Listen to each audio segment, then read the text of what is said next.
Good morning, ladies and gentlemen. Welcome to Jackson State Community College for the final weekend of TCCAA conference play. All State visiting the Jackson State Green Jays. Doubleheader today and a 9-inning contest scheduled for tomorrow. As you see, our umpires have just arrived and meeting with the head coaches, Mike Winders for Jackson State and Jim McGuire in his fourth year with the Pioneers of Volunteer State. Thanks for joining us on the Vol State Sports Network. Glad to have not only the Pioneer fans, but any Green Jay fans that may be out there that can't make it to the ballpark.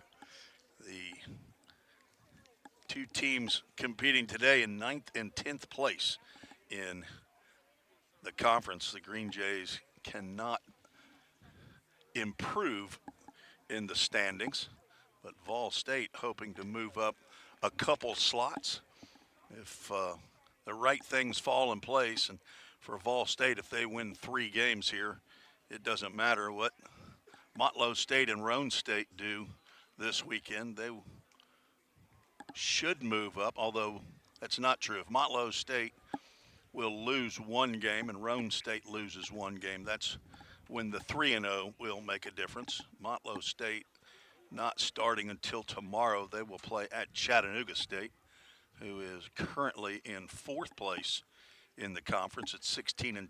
Motlow State 11-15. Roane State got part of the game in against Dyersburg State, the 11th place team in the conference yesterday, and according to Game Changer, that was at 1-1, I think, in the 3rd or 4th inning. So they will only get 3 games in this weekend. You can't play 3 games in 1 day, even if you're only completing another game. So, and you can't take 3 days to complete the 3 games. So a lot of rules.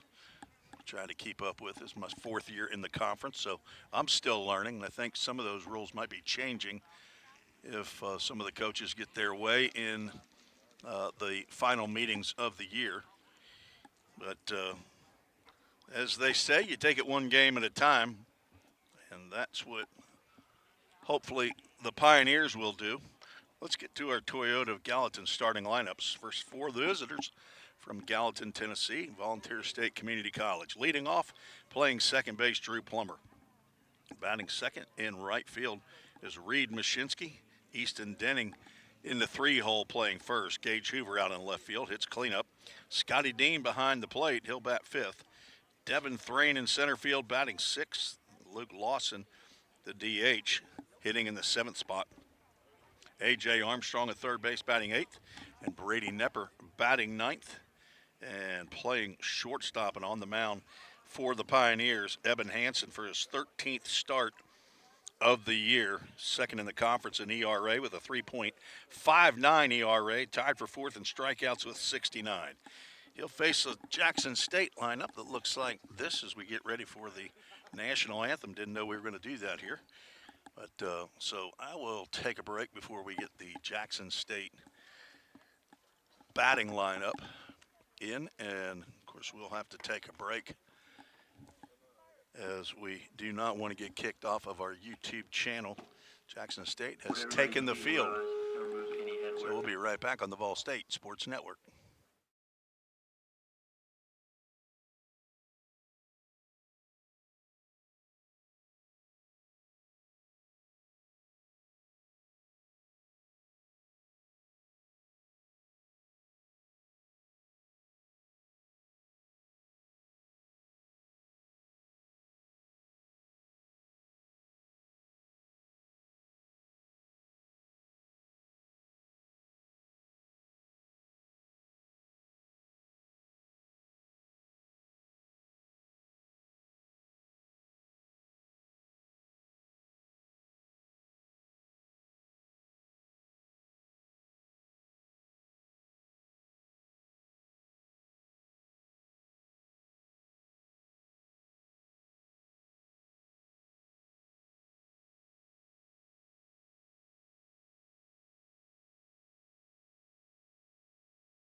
And if Kobe Ross had a microphone in front of him, he would say, play ball.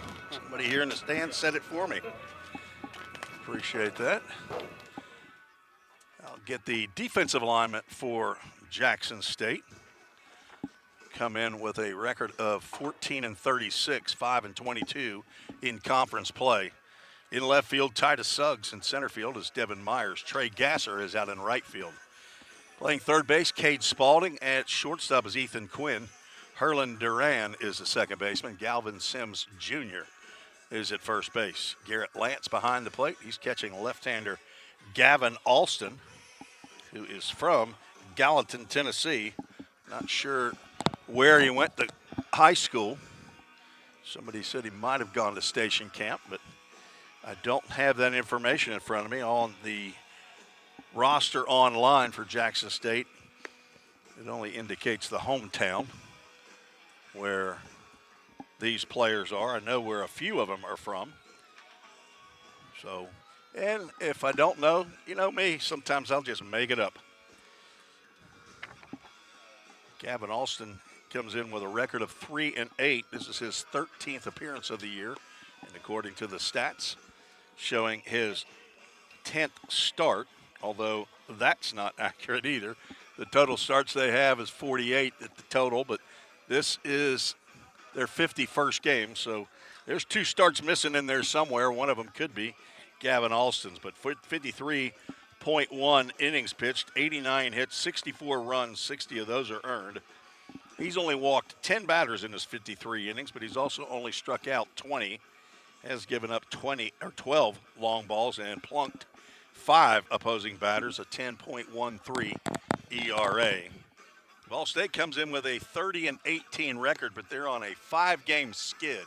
Lost the last game at Roan a couple weeks ago, and then, of course, they lost the 3-game series to Walter State, the now, I think, number 2 team in the country.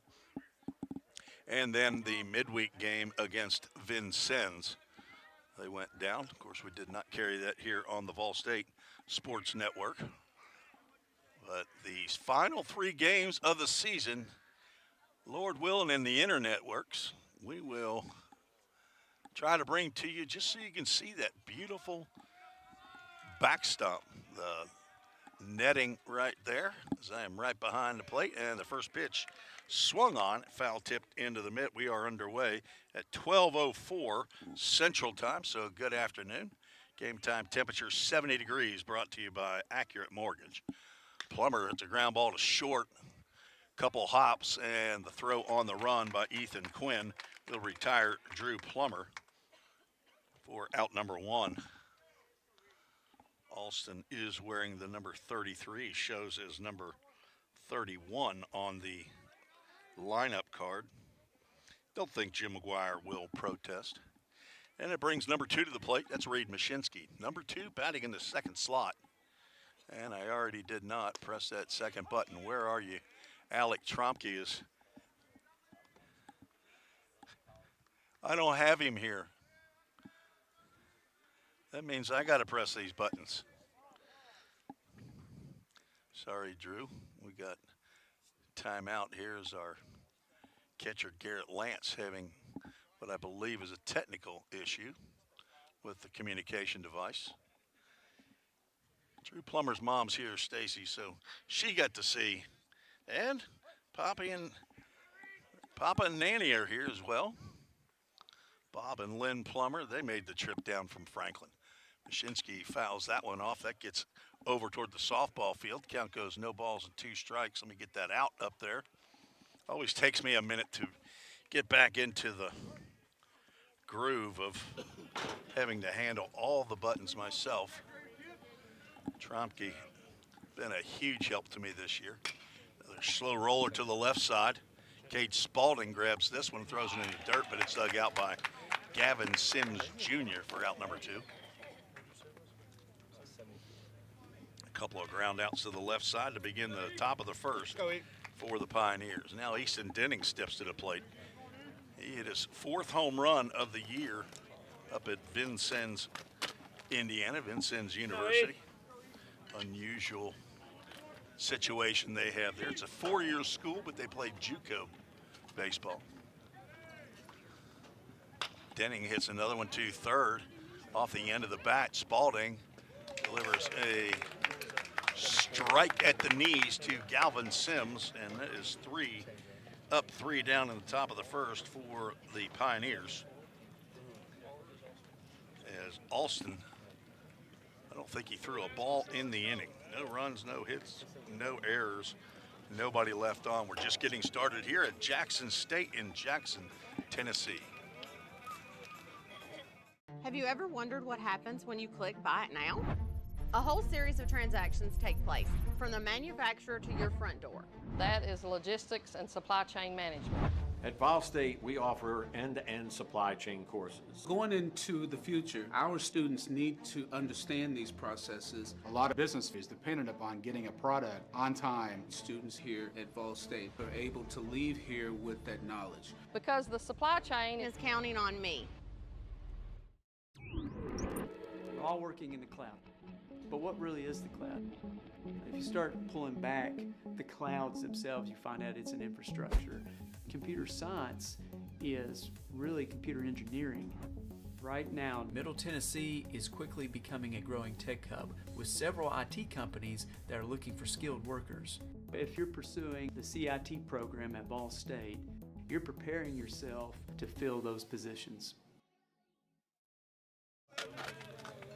Tim Reese back on the Vol State Sports Network. We move to the bottom of the first. Ethan Quinn, Devin Myers, Cade Spalding to face Eben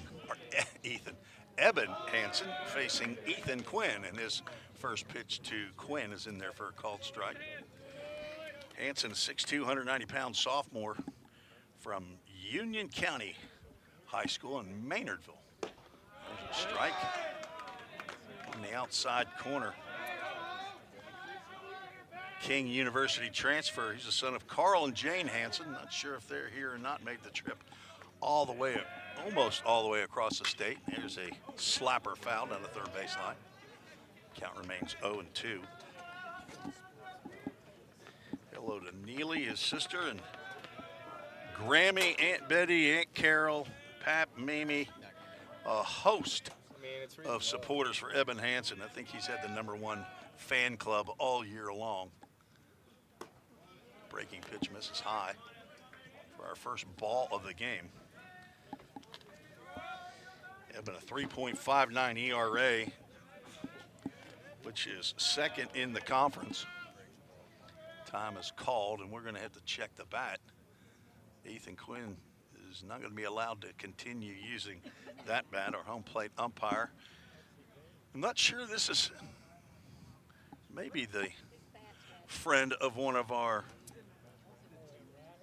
umpires during the year who follows the broadcast, Devin Neely, up in Franklin, Kentucky. I'm not sure if he's working this weekend or not, but if not, he'll go back and watch and listen to the broadcast, I'm sure. But I'm assuming this is his friend, Zach Sutherland, behind the plate. I did not get the name of the umpires before the game. I'll try to get those as we move along in the contest. Quinn would have won 2, grounds another one foul, and the first base coach lays that one. Count remains 1 ball, 2 strikes. Quinn, a sophomore from Parsons, Tennessee, is the shortstop. Looks to be about 5'7" or 5'8". They don't have the height for Ethan Quinn. 1-2 pitch is high. Count goes 2 balls and 2 strikes. In 4 years of covering Vol State baseball, it looks like Eben Hansen out there smiling. I don't know if he's laughing about something. 2-2 pitch is high. Well, Full Count Ministries full count. This is the 3rd time that Vol State has traveled to Jackson. Normally it's an every other year, but last year this was the last away game. Full count pitch is driven down the left field line. If it's fair, it's trouble, but it will be foul. Goes about 15 feet foul off the bat. Looked like it might have been a fair ball. Again, I apologize. This is the best we can do with cameras here. There's no press box. I'm sitting on a table, or at a table, right behind home plate, and the setup does not look professional, I'll just tell you. But you know my motto, it ain't ESPN, but it's better than nothing.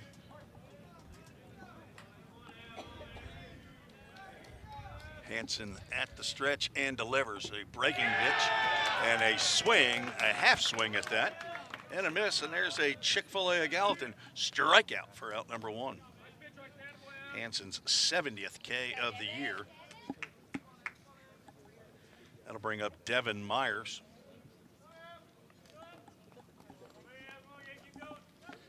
Myers also a sophomore, so he's 6'4", from Germantown, Tennessee. A little bit of research, and that pitch goes way high and outside.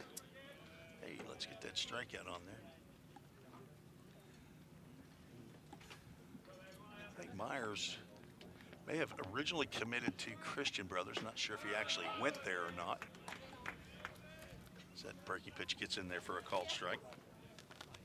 But is in at least his second year here at Jackson State. Swing and a miss on a breaking pitch in the dirt. And Hansen gets ahead. 1-2. Myers hitting .270 on the season.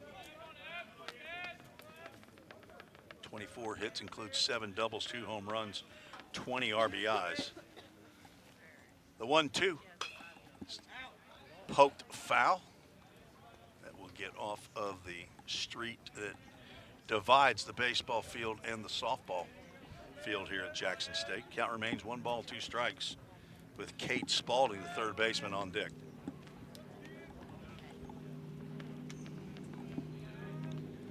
And a pitch, fastball, high chopper to the left side. It's going to be a tough play. A.J. Armstrong will make the catch, and his throw gets by Evan Hansen, backing it up at Scotty Dean, but he won't have a throw to second.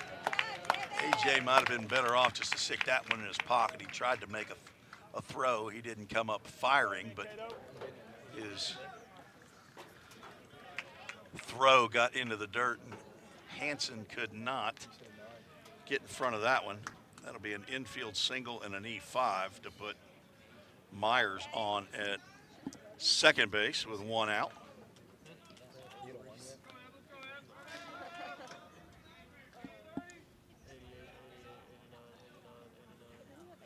Spalding looks at a pitch down for ball 1. Spalding hitting .260 from Martin, Tennessee, 6'2" sophomore. Breaking pitch, that's at the letters across the plate for a called strike. If I remember, Cade Spalding, if not last year, he might be a two-way player in terms of baseball and basketball. Not sure if he played this year for Jackson State. He might have. Pretty sure he played a couple years ago when they needed some players. 2 or 3 of the baseball players had to be drafted onto the team.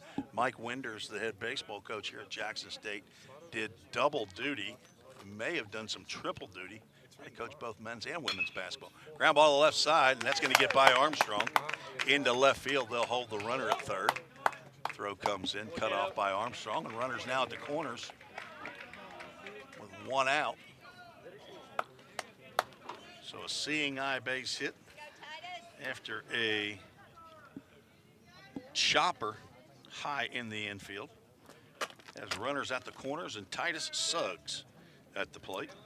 Former Greenbrier Bobcat, the teammate in high school of Brady Nepper out at shortstop. Trey Miller, right-handed pitcher for Vol State last year. I understand he might be coming back. Throw over to first, and Spalding is back. Spalding, 7 stolen bases, has not been caught this year. Jackson State is 5th in the conference with 98 stolen bases, so they will take off as that fastball misses in the right-handed batter's box for ball 1. Titus Suggs' parents sitting just to my left, Ben and Lori. They're down for sophomore day, throw over to first.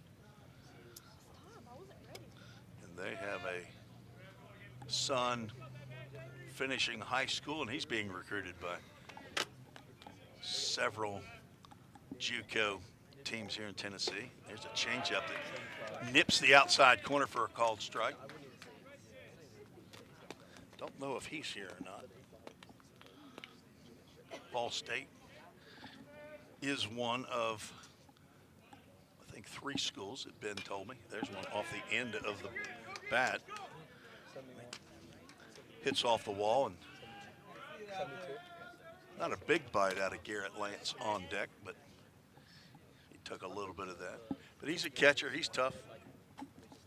Left-handed hitting Suggs with a 1-2 count. Throw over to first. Runner's back in time. Suggs comes in hitting .233. He's got a couple doubles, a home run, 13 RBIs. Ball State needs a ground ball to a middle infielder. Runner goes, pitches high, throw down to second, and the throw is late. Stolen base. Now runners at second and third as Spalding picks up his 8th stolen base. It keeps them out of the double play. Suggs with a couple runners in scoring position here in the bottom of the first inning. 2 7-inning contests here on Saturday. Hanson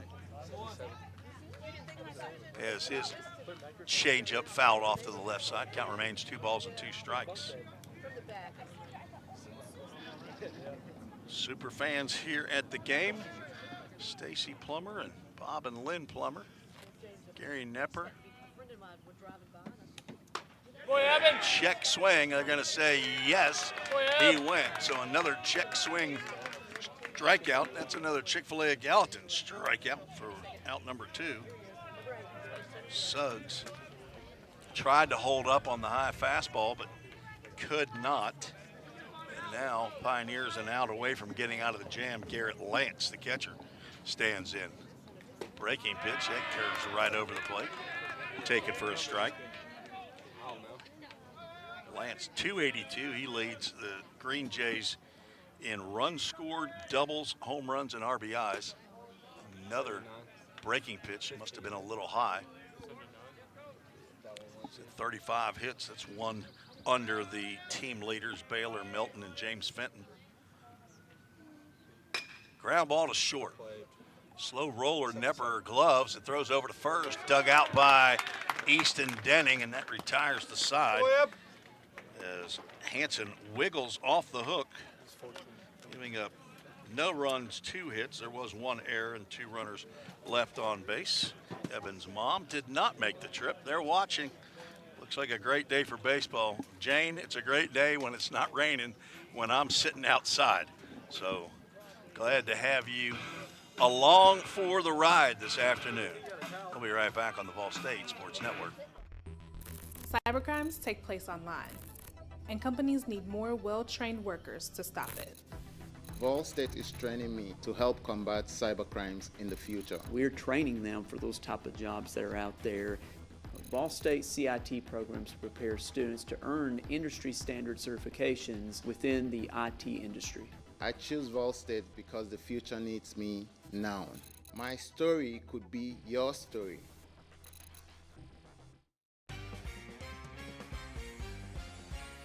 A degree in criminal justice can help you find the exciting career that you've been looking for. As a member of law enforcement, as a crime scene investigator, a teacher in a classroom, a detective working on cases, a lawyer or a judge, or nearly any job where you get to put the bad guys away. Learn more at volstate.edu. Welcome back to Jackson State Community College. They have a name of this field, but I don't see a sign anywhere that tells me it's a person's name. I thought they had a sign up. Got a nice scoreboard up there in left center field, but no sign. They had sophomore day, and while they were calling out the sophomores' names, I was efforting to get our center field camera up online for the broadcast so we wouldn't have to go through the screen every time, but my equipment's not working. Gage Hoover will stand in, and he swings at it, I believe is a changeup, comes up empty.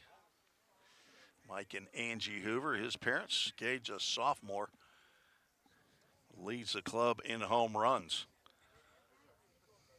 Been scuffling, but lines that one over the head of the leaping Ethan Quinn into left center field, and Gage Hoover gets his first base hit of the day. Looking for a big weekend for Gage Hoover in his last regular season series. Scotty Dean, transfer from Chattanooga State, steps to the plate. Scotty got hit by a pitch in the Walter State series, and he's been waiting a week for the swelling to go down in his hand. Still a little bit there, but he said he can swing the stick and he can throw the baseball. First pitch he sees from Alston is high and away. Hoover at first base. Occasionally he'll take off. He's got 6 stolen bases. Throw over to first. Gage is back. Scotty hitting .319. He and Gage were tied before Gage's single right there. Easton Denning now leading the club in hitting at a .325 average. Dean been hot lately. 9 doubles. I think 5 of those in probably 10-day span as he looks at ball 2. He loved hitting at Roan State, I know that.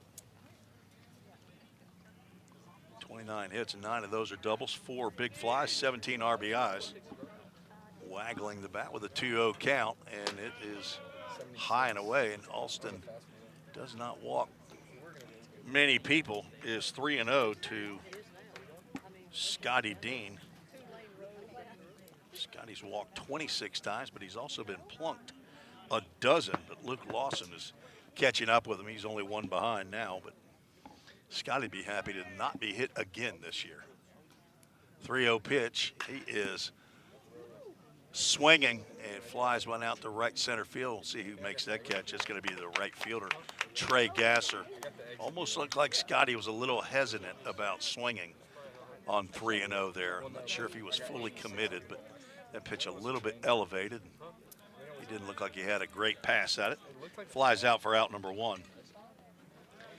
Brings up Devin Thrain, the center fielder. D-Train hitting .296.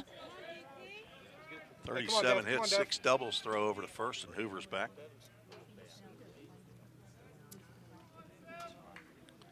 No, Dev. Thrain, one of the 3, I believe, 3-year players in the Vol State lineup. Ball 1 to Thrain. Drew Plummer, Reed Mashinsky, and Devin Thrain. 3 3-year players for Vol State. Call them the Graybeards. They've been with me 3 of my 4 years, so I have really enjoyed those 3 guys. Gonna miss them while they're gone. Thank goodness we have cellular devices, and we can text, we can call, talk to one of the Vol State baseball alum yesterday, Chase Birdwell, briefly. Has a fastball right down the heart of the plate. Thrain flies out to center field for out number 2. That one looked fat. Devin got underneath that one. Sounds like the wind is blowing, but I think the wind is less than 10 miles an hour. I don't think it's supposed to be a factor. I don't have the dimensions for the field here, but it's a regular size field as Luke Lawson steps in, redshirt freshman, looks at a pitch about shin high, called a strike.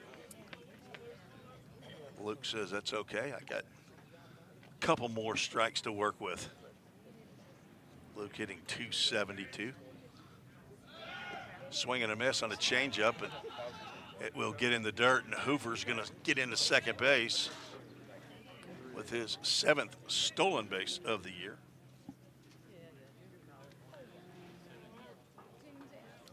So the hit and run was on. Probably a good thing Lawson did not hit that one. Although he's speedy, he wants to hit the ball on the ground. He's got a 2-strike count. Let's see if he can get a 2-out RBI. Ground ball to short. Hoover runs right in front of it, but Ethan Quinn makes another throw on the run, and another ground out retires the Pioneers in the second. No runs, 1 hit, no errors, 1 runner left on base. We're headed to the bottom of the second. No score here in Jackson, Tennessee. Every day, all around the nation, people find themselves in need of a hero. Fire and emergency medical responders are those heroes we need. They make the difference between life and death. If you desire to make a difference in your community, Ball State is leading the way in training everyday heroes. We offer EMS, paramedic, and fire science programs. Spring 2024 enrollment is now open. Visit ballstate.edu to learn more. The demand for mechatronics professionals is on the rise. Students get to earn a wage and college credit simultaneously via our work-based learning program. This hands-on experience gives them a competitive edge in the job market. Industries like automotive, aerospace, electronics, healthcare, and even mining rely heavily on these systems. These positions offer competitive salaries and a chance to contribute to the cutting-edge technologies that are shaping the world around us. Join us in pioneering the future of manufacturing through the power of mechatronics. Visit ballstate.edu to start blazing your pathway now. Classes are available now at the Gallatin and Cookeville campuses. Galvin Sims Jr., Trey Gasser, and Chris Godwin to face Evan Hansen here in the bottom of the second as Hansen gets a swing and a miss from Sims Jr. He's playing first base. Fouls the breaking pitch off, and he's quickly down in the count 0-2. Hansen with a couple strikeouts in the first inning. Also gave up an infield single and a seeing eye single through the left side. Stranded those two as the fastball is up. Let's go up. Sims hitting .230, playing in his 24th game of the year. 14 hits, 3 doubles, a home run, 8 RBIs. Swing and a miss, and a Chick-fil-A Gallatin strikeout for out number 1 in the second.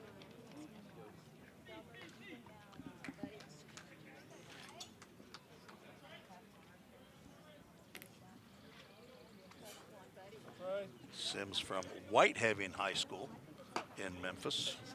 Trey Gasser, the right fielder, stands in. Breaking pitches up.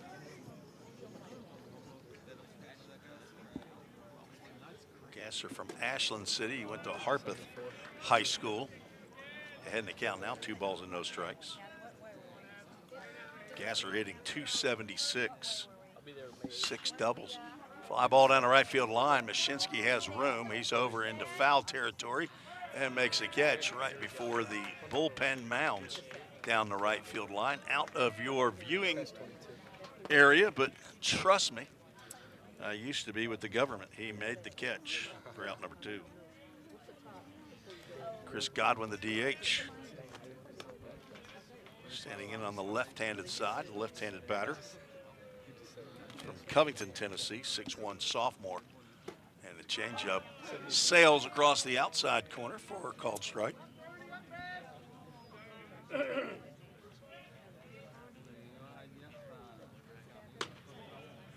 Godwin riding the struggle bus this year. 31st game, he's hitting .145. He only has 8 hits on the year. Lobs that one down the left field line. It's a long run for Hoover over at the line and right on the fair line. Makes the catch for a quick 1-2-3 inning for Hansen as he uses the whole field and retires the Green Jays in order. We are through 2 and nobody has cracked the run column on the scoreboard. Into the third, see if Vol State can take care of that. We'll be right back on the Vol State Sports Network. The Volunteer State has always been home to pioneers. Dreamers and hard workers blaze their paths here. From the TVA to Mountain Dew to touchscreen monitors to the Grand Ole Opry, Tennessee has been home to innovators, creators, and entertainers. From humble beginnings to changing the world, Tennesseans have pushed the boundaries of what is possible. We pioneer healthcare, infrastructure, engineering, and product development. At Volunteer State College, we've developed our degree certifications to carry the torch of Tennessee's success with flexible options to help you blaze your pathway. We are searching for pioneer-minded students who are on their own journey of growth. Learn how these pathways are shaping the future of Tennessee, like those that have come before. Blaze your pathway. Your career awaits. Vol State.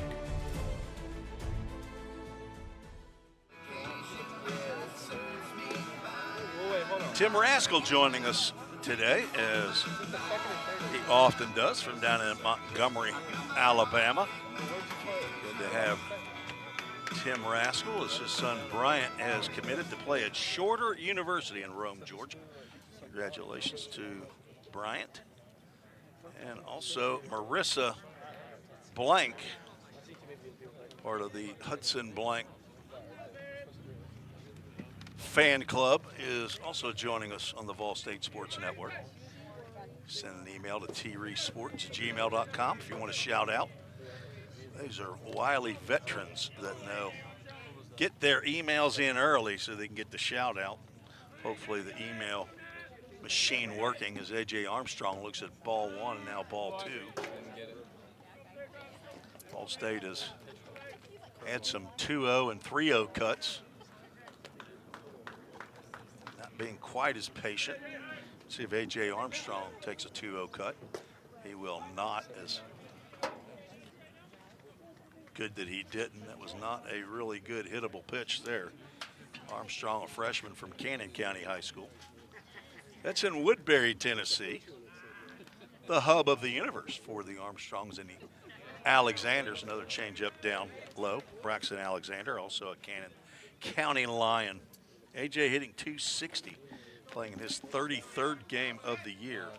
20 hits, 5 doubles, 2 home runs, 18 RBIs. The number 8 hitter in the lineup. He'll be followed by Brady Nepper. There is, whoa. Did I miss a pitch? No, it's in my mind I was missing a pitch. And there is a walk by A.J. Walk Armstrong. I haven't checked recently, but leading the conference in most walks per plate appearance. Second base runner for the Pioneers brings up Brady Nepper, the 9-hole hitter. Sophomore from Greenbrier. He smokes one out to left center field. That will get down and be backhanded by the center fielder, Devin Myers. They're going to hold the runner at third, and that is a do-dat double by Brady Nepper. 2-1, nobody out, as Vol State trying to get that first run of the ball game in. Drew Plummer will come to the plate. He grounded out to short his first plate appearance.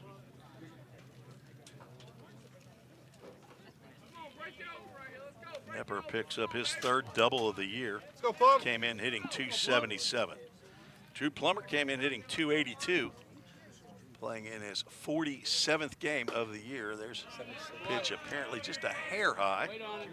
That was a borderline pitch. Gavin Alston, the left-hander for Jackson State, wanted that one. Faced 7 in the first 2 innings. Now with 2 runners on, nobody out in the top of the 3rd inning. Vol State threatening. There's one right down Broadway, and Plum knew it. Started to go, but held up. Alston has only walked 10 batters, now make it 11 in 55 plus innings of work. 1-1 pitch is high. Count goes 2-1. Reed Mashinsky on deck.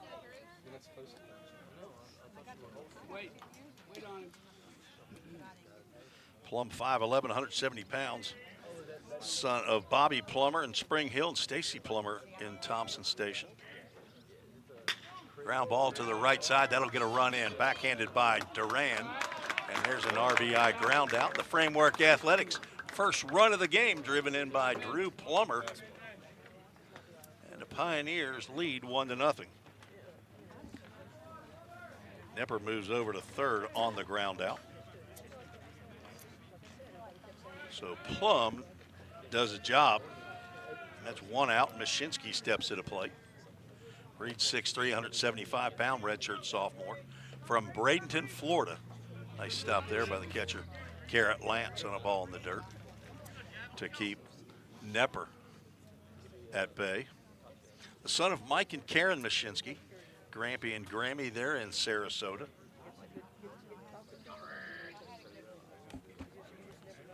Mashinsky playing in his 44th game of the year. 297 coming into today's action. 11 doubles, 3 triples. He's looking for his first long ball. Not going to get it there, fly down the right field line, but that should get a run in. Over to make the catch is Trey Gasser. And that's a sacrifice fly, and Mashinsky does the job. Ball State leads 2-0. Now 2 outs. And the bases are clear for Easton Denning, the freshman from McMinnville, Tennessee. Warren County High School. There's a bunch of Dennings probably listening in as well on the Vol State Sports Network. They like this guy pretty much. Alston, left-hander, throwing to the left-handed hitting Denning, and he throws a, I don't know what that was up there. It's like a little, almost a ephus. It was slower than a changeup. I don't think he was happy with what the result of that pitch, definitely, but that would have been a little bit closer to Denning. He could have teed that one up.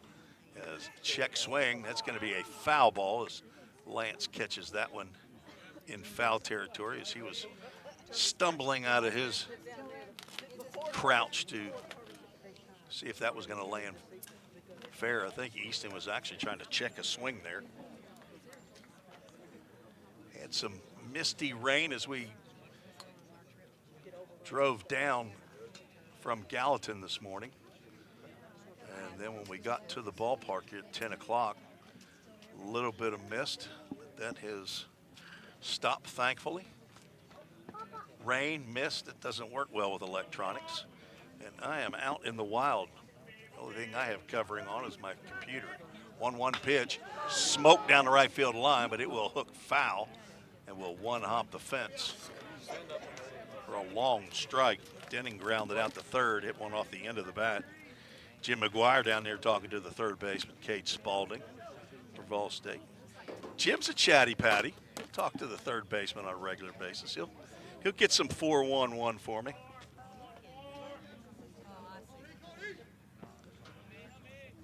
Very personable guy. Definitely is a guy that I would have loved my son to play for. 1-ball, 2-strike pitch is just a hair out. Denning waiting for the call there. But the count goes 2 balls, 2 strikes, 2 outs, 2 are in for the Pioneers. Here in the top of the third, they lead 2-0. Dyersburg State has already been defeated by Roane State, and I assume that was the carryover game. 2-2 pitch, that's off the handle. That is going to drop safely into left center field. Denning picks up a 2-out flare. He's now 1 for 2. Third hit of the ball game for Vol State.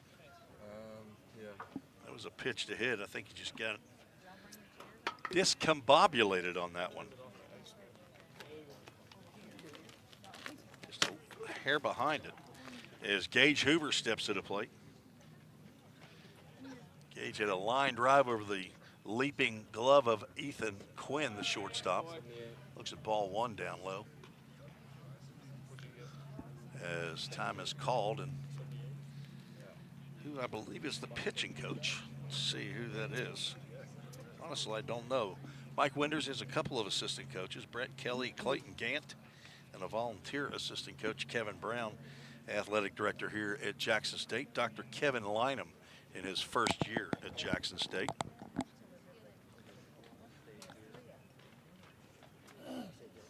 Alston, big smile on his face now. Getting his last home start.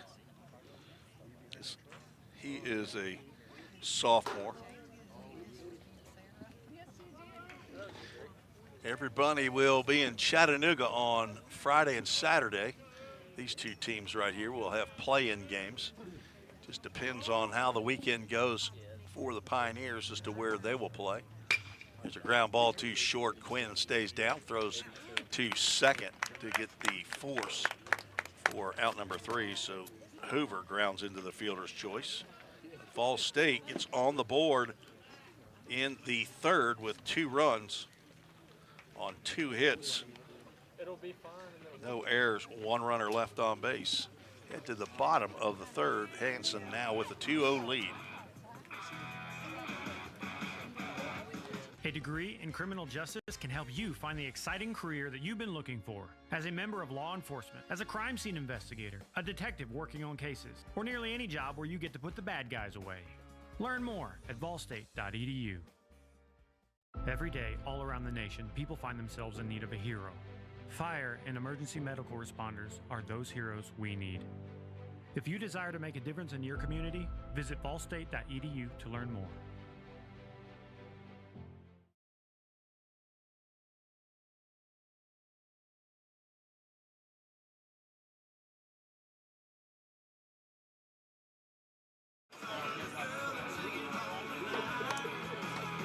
Thirty-second commercial there. Caught me off guard. Where is Alec Tromke when you need him? Rhode State won game 1. They're showing on their game changer that they're going to play 2 more games, but I don't believe they're allowed to unless they've gotten some special exemption.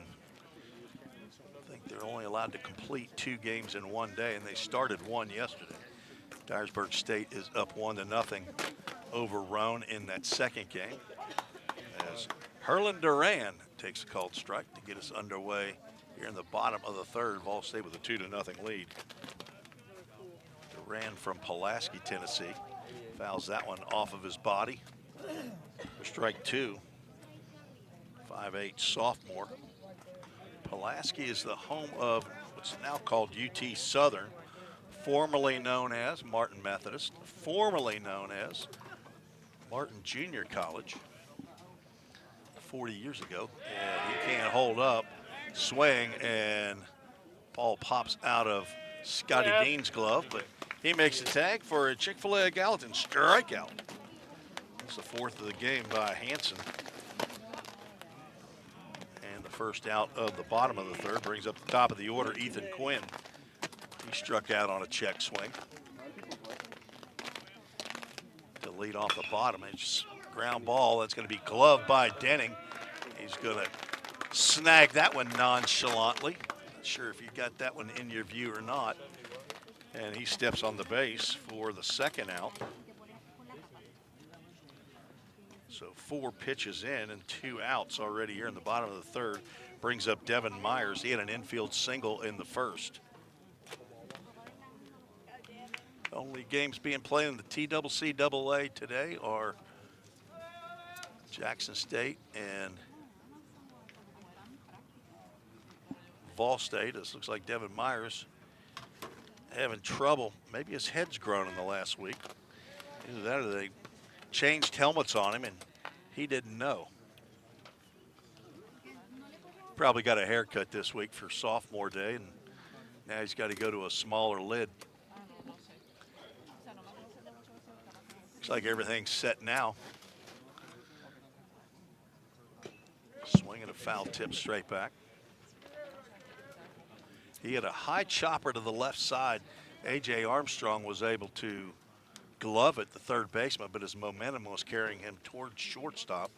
He tried to pirouette and make a throw to first, but ends up throwing it in the dirt. And Myers continued on to second base, so a single and an error, but he was stranded at third. There's a ground ball up the middle. Nepper has it hop right over his glove into center field for another base hit, as Myers is now 2 for 2. Nepper tried to slide and make the snag, but just as he put his glove down, ball hopped right over the top of it. That's the third hit of the game for Jackson State. 2 outs and a runner on brings up Cade Spalding. He also had a base hit in the first. Just out of the reach of A.J. Armstrong, the third, went into left field. But Myers, who was at second base at the time, had to wait to see if Armstrong was going to glove that, so he had to be held at third, so he could not score on the single.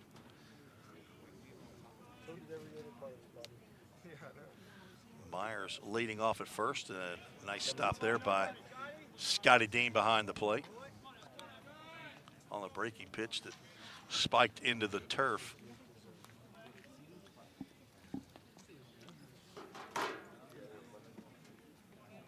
Not sure why my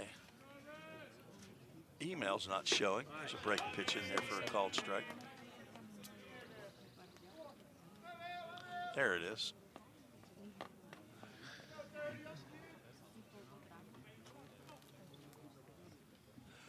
Two-one count, 2 outs, and a runner at first. See if he takes off. He does not. Check swing, but he was able to hold up for ball 3. Spalding singled. There was runners at first and third. He ended up stealing second. But he was stranded at second base as well. 3-1, sails outside. That's the first walk of the game for Eben Hansen. Eben as in E-B as in boy, E-N. Those of you not familiar with the number 2 pitcher in the conference by ERA.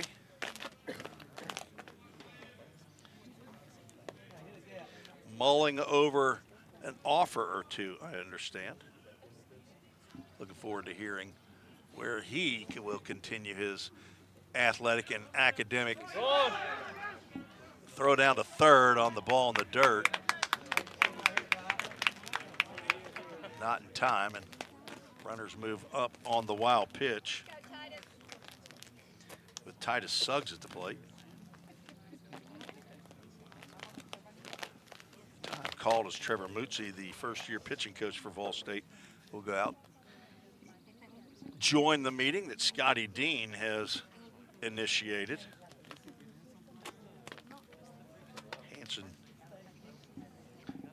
cruising here at the bottom of the third, getting the first 2 out in 4 pitches. Then a single ground ball through up the middle by Devin Myers, then a 5-pitch walk to Cade Spalding. Wild pitches, now moved them to second and third, but he's been here before. Struck out Suggs and got a ground out by Garrett Lance when that happened in the first inning. That fastball misses high and away. Does have a base open. Doesn't have to get fat to Titus Suggs, but he does. That hits off the mound, hops right to Drew Plummer, and he gloves and throws over to first base, and Vol State got lucky there. If that ball doesn't hit the mound and pop straight up in the air and a little bit to the right, that probably would have been through for 2 runs, but instead it's a 4-3 for out number 3. No runs, 1 hit, no errors, 2 more Green Jays left on base. We are through 3, scheduled for 7 here in game 1. We'll be right back on the Vol State Sports Network. Have you ever wondered what happens when you click Buy It Now? A whole series of transactions take place, from the manufacturer to your front door. That is logistics and supply chain management. At Vol State, we offer end-to-end supply chain courses. Going into the future, our students need to understand these processes. A lot of business is dependent upon getting a product on time. Students here at Vol State are able to leave here with that knowledge. Because the supply chain Is counting on me. We're all working in the cloud.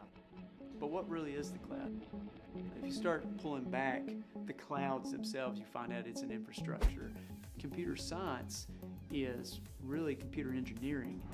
Right now, Middle Tennessee is quickly becoming a growing tech hub with several IT companies that are looking for skilled workers. if you're pursuing the CIT program at Vol State, you're preparing yourself to fill those positions. Tim Reese back on the Vol State Sports Network. Mike Hoover checked in on the YouTube chat. He's got a big thumbs up. Watching from Smyrna, Tennessee, I'm guessing. Well, they could be on vacation. The Riviera, Casablanca, No, Scott. Cleveland. I don't know. Who knows? Where's Waldo?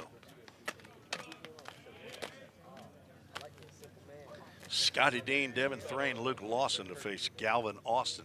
I might have been calling him Galvin. The L in the Alston. I've just moved also into his first name.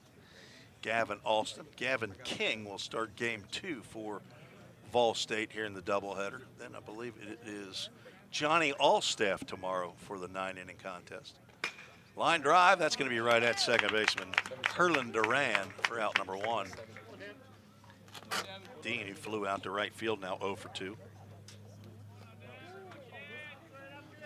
1 out, Devin Thrain stands in. He flew out to center field on a 2-0 pitch in the second. D-Train been out with a couple head contusions. Looks at one just below the letters for a called strike. Slammed into the wall down at Roan State. Then got hit by a pitch. Right below the helmet, or right at the helmet, as he looks back at the camera. He's not camera shy. Luke Lawson gets a cameo in front of the Sony cameras. 1-1 pitch to D-Train. That's going to be down. We're going to have another ball that comes to the backstop. Luke Lawson getting his steps in.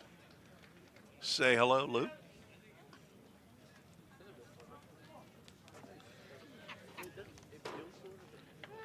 Six foot, 185-pound redshirt sophomore from Thompson Station, Tennessee. Patrick and Michelle Thrain are his parents. His grandparents up in Massachusetts. Nani, Grammy, and Grandpa as he looks at ball 3, 3-1 count. Let's go, Dev. Come on, Dev. Started as a two-way player with Vol State. Not sure if Devin's got I think he's got a alumni brick coming his way. That's ball 4. Down to first base goes the redshirt sophomore. There's the second walk of the game. Came in with only 10 in the game in 53 innings, now has 2 in 3 1/3. That brings Luke Lawson. He grounded out to short to end the second. On deck, A.J. Armstrong. Ball State looking to put runs on the board in every inning. 2 in the third. They were shut out in innings 1 and 2. As looks like some folks are scurrying in the Jackson State dugout, heading down to the bullpen. Gavin Alston, a throw over to first. D-Train is back. Devin Thrain, it is Thrain.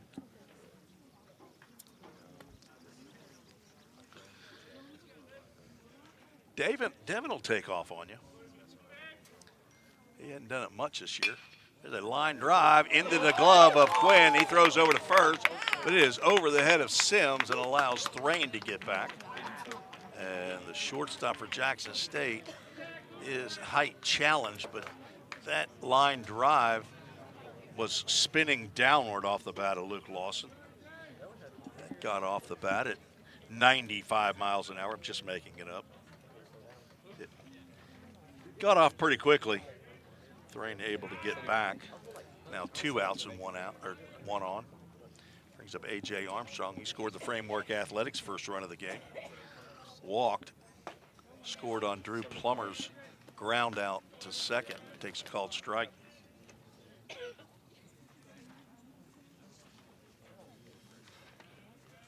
Anakin Jack Armstrong. 6'1", 225 pounds. The son of Jack and Sharon Armstrong. Fouls that one off, and he's down in the count 0-2. Kaylee's his sister. He's got Paul and Nana there in Woodbury. They come to the game. When they come to the game, they bring friends.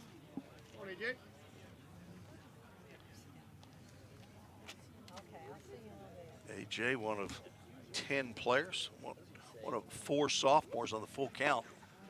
242 discipleship group. We met for our final time yesterday at Chick-fil-A of Gallatin. Enjoyed getting to meet those guys and see them, talk to them about eternal matters. 1-2 pitch is change up low.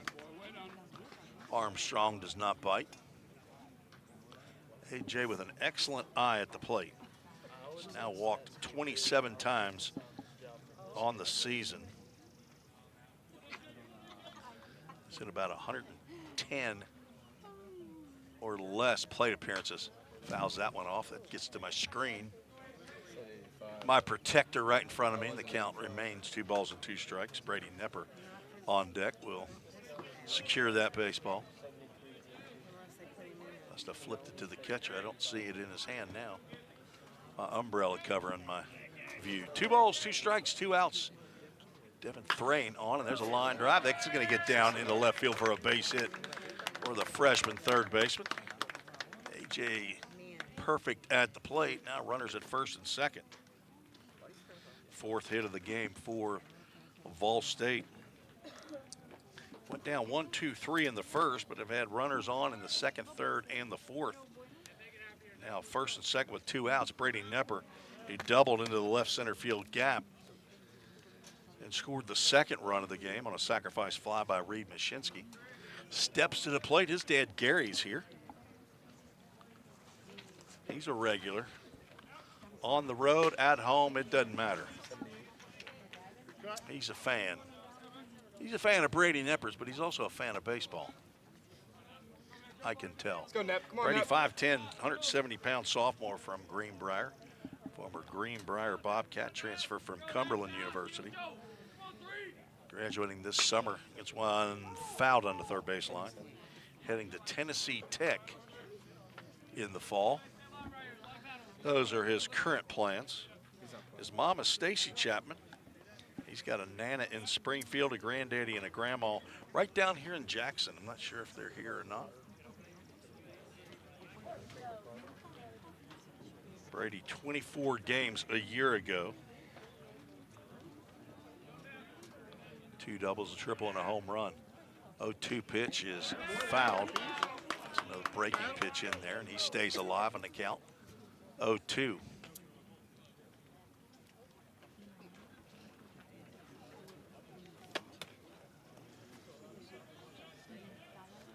Cookeville High School for a doubleheader today's Mike Hoover. Okay.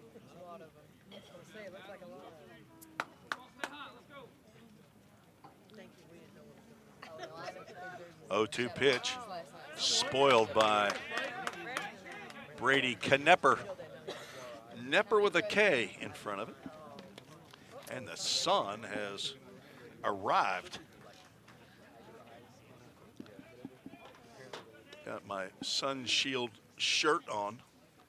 Keep it off of my arms, but not sure how long that sunscreen on my hands is going to last. Big lead at first base. Gavin Sims playing well back. Has stroked out the left field, but that is right at Titus Suggs, who makes the catch for out number 3. Line out to left ends the inning. I'll say Strands 2, no runs, 1 hit, no errors. And we are headed to the bottom of the 4th. Ball State leads 2-0, needing 3 wins here to move up in the standings. We'll be right back on the Ball State Sports Network.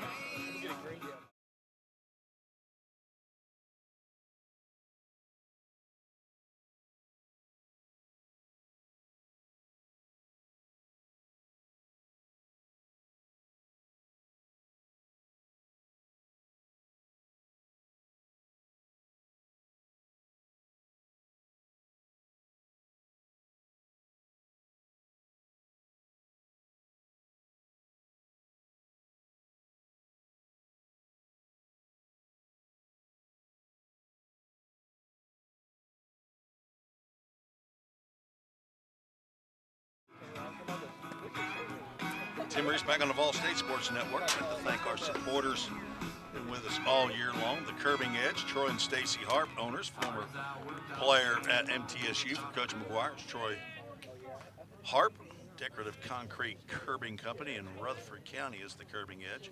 NashvilleCurbing.com. Wilson Bank and Trust, Tommy Decker, Assistant Vice President Loan Officer, is also a former player at MTSU. Coach McGuire. Got signs out in the Ball State outfield. As number 5 hole hitter Garrett Lance steps up, takes a healthy act, but comes up empty. He'll be followed by Galvin. There's Galvin Sims, Jr. and Trey Gasser. Another swing and a miss on a fastball. Hanson 2 straight that have gotten by Lance, who grounded out shortstop to end the first. There's ball 1. Lance, the catcher. He's from Martin, Tennessee, a sophomore. Breaking pitch sails outside. Count now moves to 2 balls and 2 strikes. Wind picking up a little bit, blowing from right field into the third base dugout. Fouled off the screen. Count remains 2 balls and 2 strikes.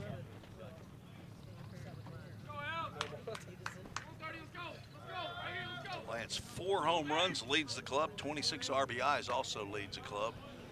And he's now going to look at a Full Count Ministries full count. Stay tuned after the game or toward the end of the game. Well, the Full Count Ministries verse. There's a couple verses today.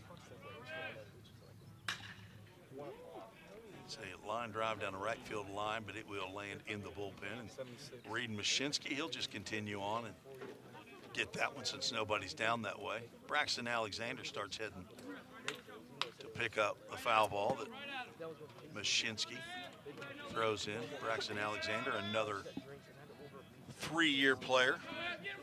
He and Parker White, Caden Blackford. Full count pitch is high, and it's ball 4. Getting ahead 0-2. Hanson loses Lance to his second walk in 3 batters. So with 36 walks, went along with his 69 strikeouts, but Galvin Sims stands in. He's a strikeout victim. And Tapper's slow roller is going to be a tough play. Armstrong going to go the short way, and for 1, and on to first for the 5-4-3. Do that double play. They'd be able to get 2 on that, but Sims, not sure if he was at top speed or not, but I thought Armstrong would just go to first and allow Lance to get the second, but he does not. And a 5-4-3 do that double play, just what the doctor ordered for Evan Hansen. He delivers the ball high to Trey Gasser.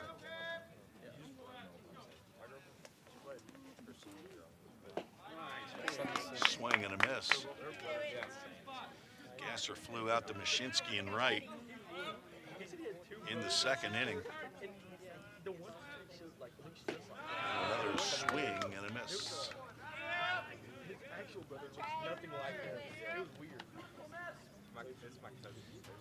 6'2" sophomore. Gets a piece of that one, fouls it back to the screen. You know, if you had a broadcast that was a little more technically savvy, I probably could figure out how to dial that in. But you can see that is a swing and a miss, and another Chick-fil-A Gallatin strikeout to end the inning. It is strikeout number 5 in the ball game for Hansen. Ends up facing the minimum in the 4th. No runs, no hits, no errors. Nobody left on base as we are through 4, and the Pioneers lead 2-0. They come to the plate in the top of the 5th. We'll be right back on the Ball State Sports Network.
Top of the fifth we go, and the top of the order for Vol State. Drew Plummer, Reed Mashinsky, Easton Denning to face Gavin Alston. Change-up misses down. Plum 0 for 2 with a couple of groundouts, but he's got an RBI. Drove in the first run of the game. Looking down a 2-ball, no strike count.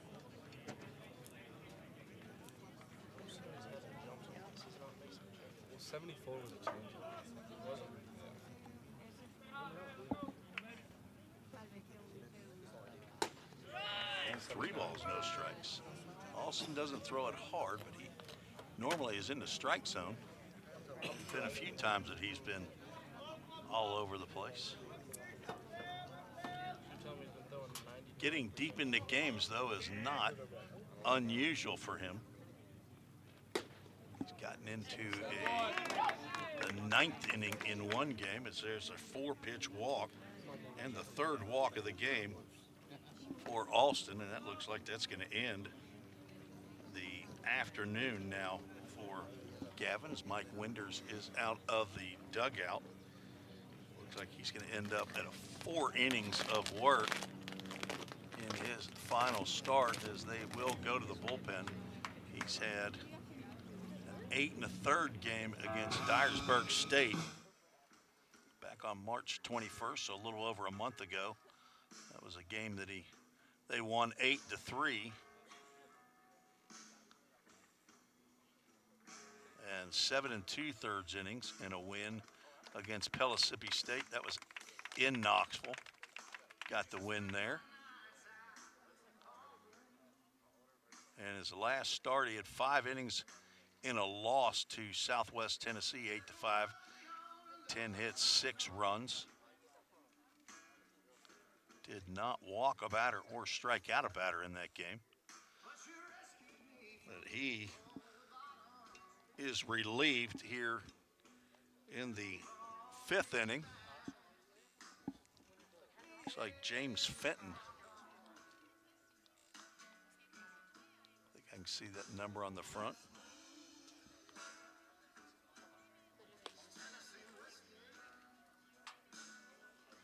Number 8, James Fenton.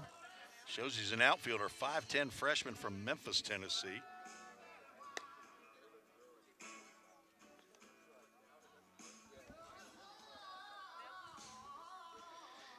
Fenton on for his 16th appearance of the year. 13+ ERA, 25 2/3 innings, giving up 38 hits, 34 runs. They were all earned. Has walked 26 batters, struck out 9, giving up 2 long balls and plunked 5 batters. He comes on for Alston. He goes 4+ innings of work. Only gives up 4 hits. 2 runs with the runner on base is his responsibility. Walked 3. Did not strike out a batter. Didn't hit a batter. Faced 19 in the game. Right now he is on the hook for the loss if Jackson State cannot come back to tie the game. So Drew Plummer draws the walk, gets on base for the first time in this contest. Now Reed Mashinsky will come to the plate to face the new pitcher, James Fenton.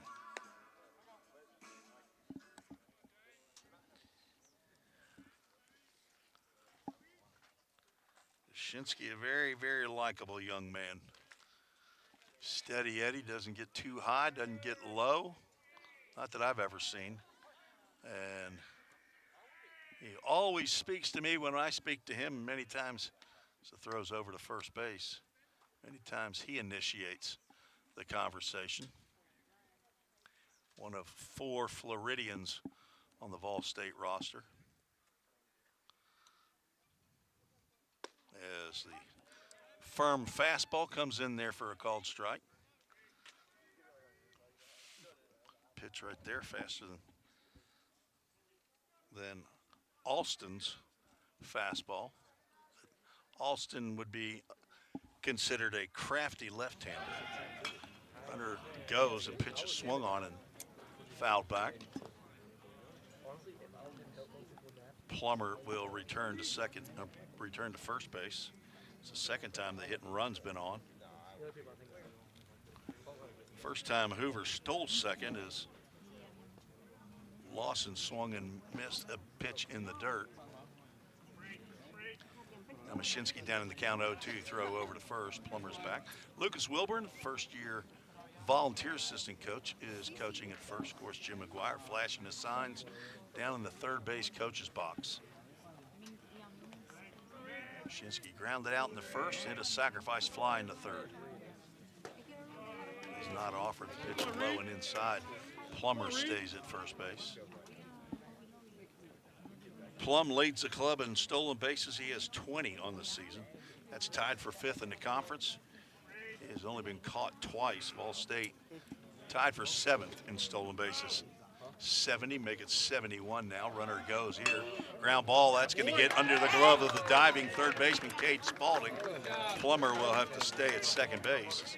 Titus Suggs does a nice little 360 turn out in left field. I'm not sure why, but keeps Plummer at second. Now, the first two have reached here in the 5th.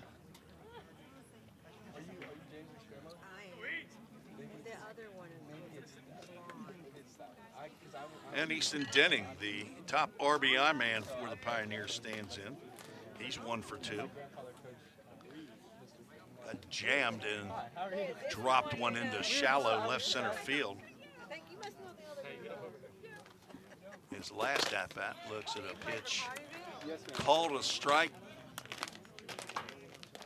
Definitely not a pitch you want to swing at on the first strike. It is a pitcher's pitch out on the river at the knees. Denning looking for a pitch he can handle here. Get something in a gap. Devin Myers deep in center field. There's the ball in the dirt, and both runners will move up. Does not go into the dugout. Came close, but if it had gone in without Garrett Lance touching it, no change in what ultimately happened. Both runners moving up on the wild pitch by Fenton.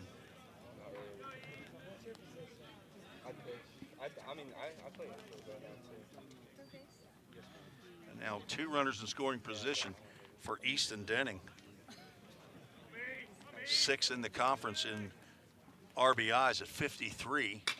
And he gets one out into left field. Tagging at third is Plummer. He takes off, and the catch is made by Suggs. A throw is not in time. Plummer scores run number 3. Vol State leads 3-0. Second sacrifice fly of the day. That's RBI number 54. Mashinsky stays at second. Now Gage Hoover stands in.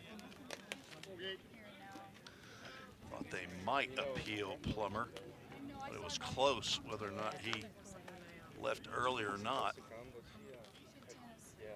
Came in standing. Hoover swings over the top of a breaking pitch for strike 1. Gage 1 for 2.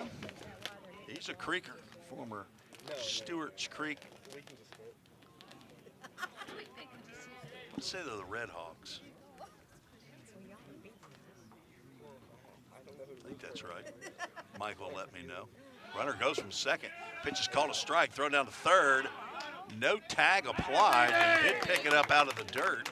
Cade Spalding did, but I never saw him apply the tag, and Mashinsky gets underneath the throw for another stolen base. An 0-2 count with 1 out. Hoover with an opportunity to drive in a run with a fly ball into the outfield. Still have put the 3rd run of the game up there on the scoreboard, but Hoover goes down looking on a breaking pitch. I think he thought was a little high, maybe and outside. First strikeout of the game for Fenton for out number 2. Scoreboard only shows 2-0, but there we go. Now the score has been added. And Scotty Dean will get a chance, and he's going to pop that one up in the infield. Foul territory over is Garrett Lance, and he makes the catch for the final out as Scotty Dean swings at the first pitch. And pops out to the catcher in foul territory. The Ball State Pioneers do scratch for 1 run on 1 hit. No errors, 1 runner left on base. 3-0 is the score. We'll be right back at Jackson State after this short break.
Which one?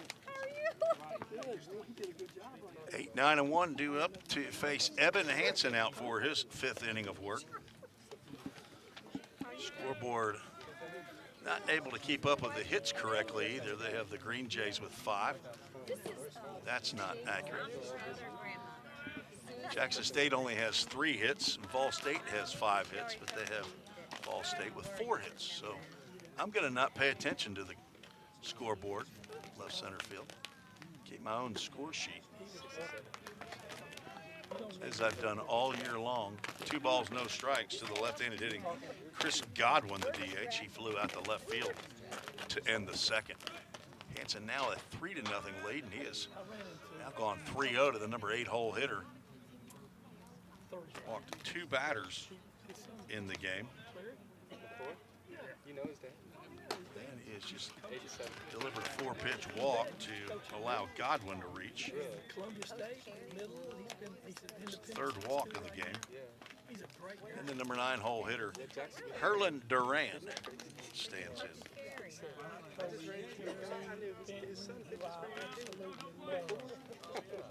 Ground ball to second, could be 2. Plummer will go to the second for 1 and on to first, and they won't get Duran. Denning with a nice play. Come off as the throw was just on the outfield side of first base. So Duran reaches on the fielder's choice. 4-6 for out number 1. And back to the top of the order, left-handed hitting Ethan Quinn. Quinn over 2 with a strikeout and a ground out. Breaking pitch low.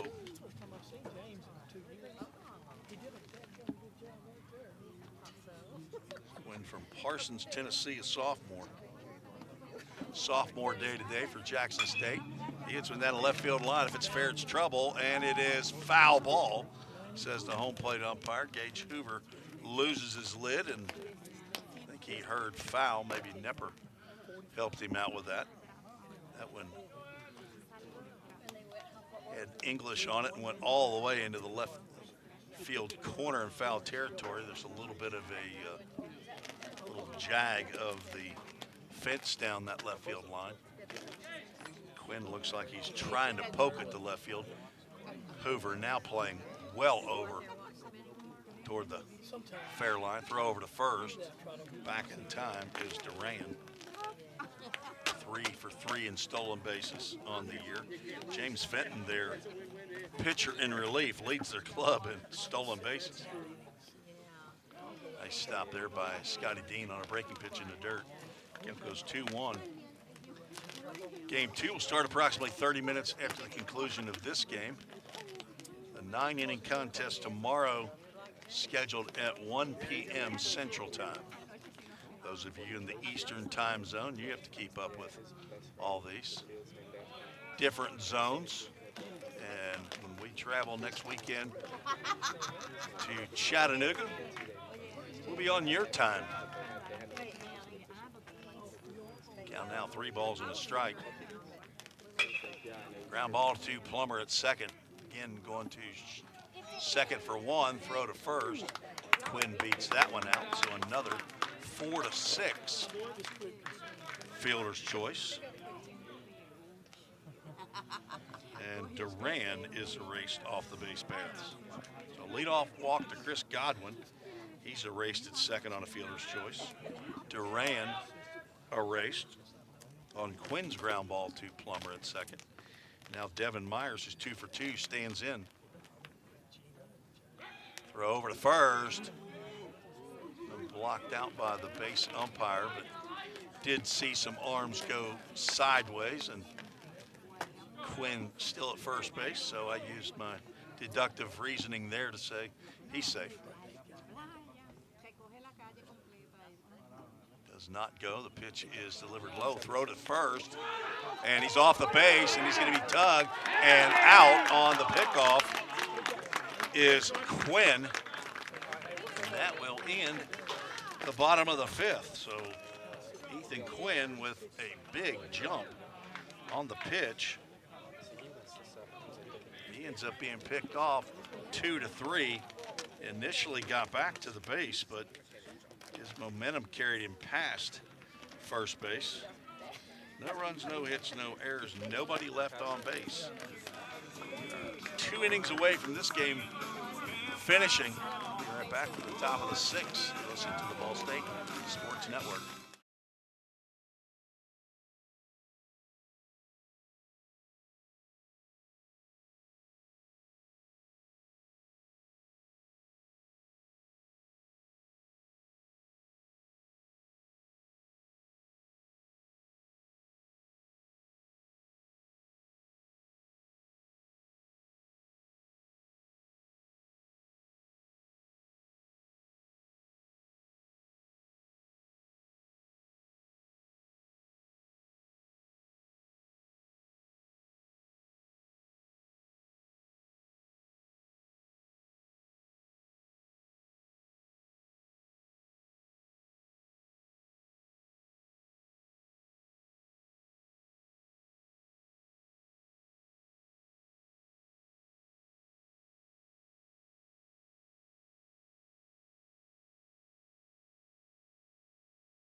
Devin Thrain, Luke Lawson, A.J. Armstrong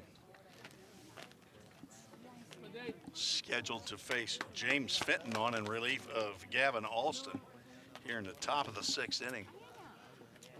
All State with a 3-0 lead. Thrain looks at a breaking pitch in there for a called strike. Walked in his last at-bat. Flew out to center field. He's 0 for 1. Get the inning started by reaching base. Dyersburg State playing in their 2nd game of the day. 1-1 is the score.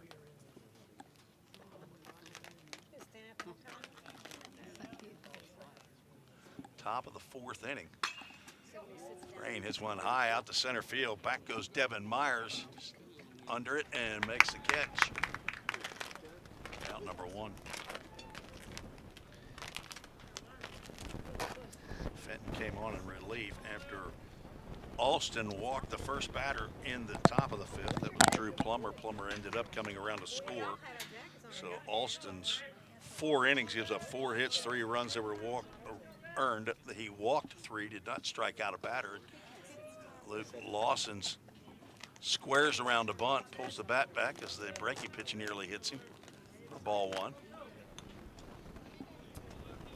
Cade Spalding Couple steps back and creeping, does not draw in there as that pitch is fouled off to the right side. Luke's 0 for 2, grounded out to short and lined out to short. He hit a screamer to Ethan Quinn. Made the catches. Ball came down. There's a nice breaking pitch for a called strike. Count goes 1 ball, 2 strikes. A.J. Armstrong in the on-deck circle. Ball State looking for Dyersburg to pick up 1 win at least. But they're only going to be able to play 2. Slow roll to the left side. Lawson runs well. Spalding comes up throwing and gets the speedy DH for out number 2. Nice play by Cade Spalding to get it and get rid of it. Luke now 0 for 3. Armstrong's been on base both times he's come to the plate. Walked and scored in the 3rd, singled and was stranded at first in the 4th. AJ, all-conference basketball player, looks at a strike right down Broadway.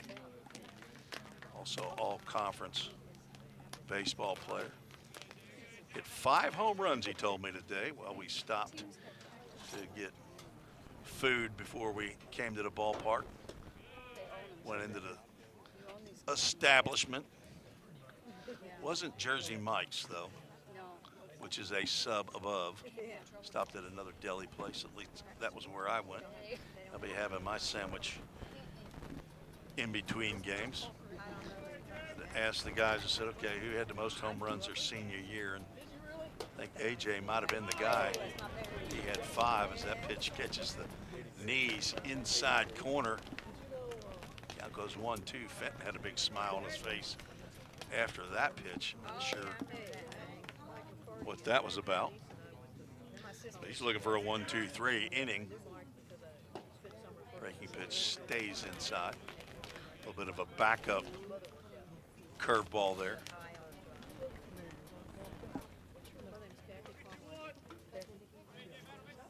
AJ now with 21 hits on the season. Another tapper to the left side, 2 hops, Spalding gloves and throws. And there is a 1-2-3 inning for Fenton. All State goes down quietly in their half of the 6th inning. Now 3 runs, 5 hits for the Pioneers, 1 error. No runs, 3 hits, no errors for Jackson State. Keep it right here. So I missed the 5th inning. We do the alumni, Allie Cassidy Brickenstone Alumni Spotlight. We'll do it here in the 6th inning. Today's alumni spotlight is Les White, a pitcher and a first baseman at Vol State back in 1979 and 1980. It's my time frame right there. My freshman year at Miami of Ohio, 79 to 80. Les White, he's got a brick in the alumni spotlight or the alumni patio. Thanks to Allie Cassidy Brickenstone for donating a pallet of brick pavers. But if you'll send me an email, like several of these sophomores at Vol State have done. I think we got 8 so far, but I think we rattled off about 21 names. So still got several of you that we would love to have your name memorialized in the alumni patio. Send me an email, treesports@gmail.com, and I will be happy to get you plugged in with the right forms. All this is $100. Evan Hansen, a sophomore. He strokes a breaking pitch to Devin Myers in there for a called strike. Myers was at the plate when Ethan Quinn was picked off by the rifle arm of Scotty Dean. Even if it is a little bit puffed after being hit by that pitch. Devin Myers 2 for 2 in the game. Hansen trying to retire him to lead off the bottom of the 6th, but breaking pitch misses away. Count goes 2-1 to the sophomore from Germantown, Tennessee. Says he's 6'4". Not sure if he's 6'4". Taller than me. There's a fastball at the letters on the outside corner for a called strike. Hansen has 5 strikeouts in the ball game. Puts him at 74 for the season. Breaking pitch tapped backwards, and it hops over the Jackson State dugout. Sun shining again here at the ballpark. No press box. There are some metal bleachers around behind. People bringing their lawn chairs as well. Swing and a miss.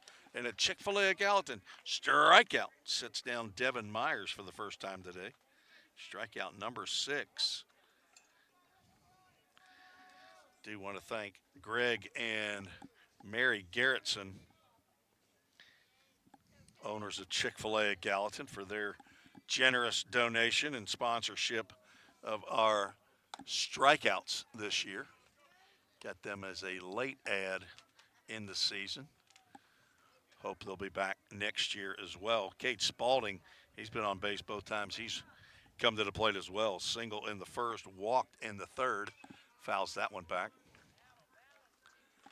Count goes 1-1 with Titus Suggs on deck. I think we should have an all sophomore lineup. I did not check that before the game. Breaking pitch grounded. One hop to Nepper, gloves, and a high throw to Denning, and it gets over the head of Easton, and Spalding reaches. Look like Brady kind of eased up on that throw, just trying to lollipop it over there. And throws it over the head of Denning. Backing up the play is Scotty Dean. So Spalding stays at first, second error of the game for the Pioneers. And that'll bring up Titus Suggs, who's 0 for 2. That could be 2. Another one off of the mound, 4-6-3. A dudette double play, just what the doctor ordered for Vol State, an inning-ending double play. And that's the second time that Suggs has hit one right off that right side of the mound, popped up in a nice little easy ground ball to Plummer. He throws over to Nepper at second, who delivers a strike to Denning to end the inning. And Hanson's now through 6. No runs, no hits, 1 error, nobody left on base. We're headed to the top of the 7th. All State looking for some more insurance runs.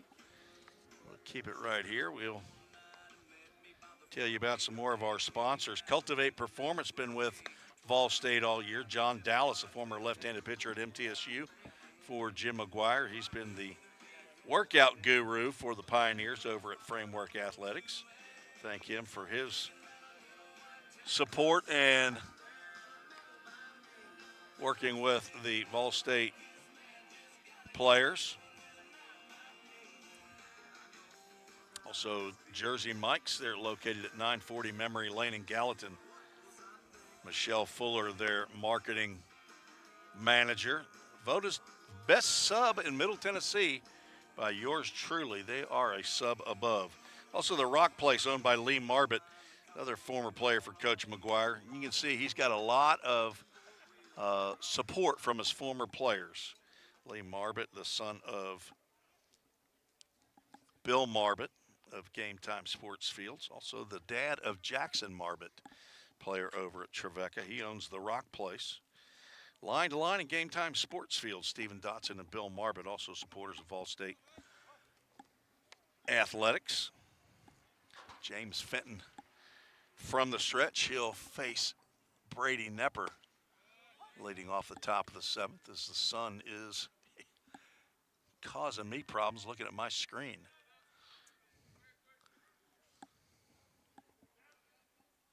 Nepper 1 for 2 in the game, scored 1 of the 3 runs as the only extra base hit.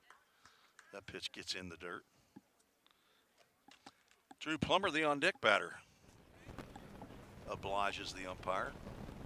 Underhand tosses to our young arbiter behind the plate. Dyersburg now with a 5-1 lead over Roan State. Trying to get the split. That pitch comes behind. Looks like Fenton was throwing it to me. I don't have a glove on. And I can't reach through the screen anyway.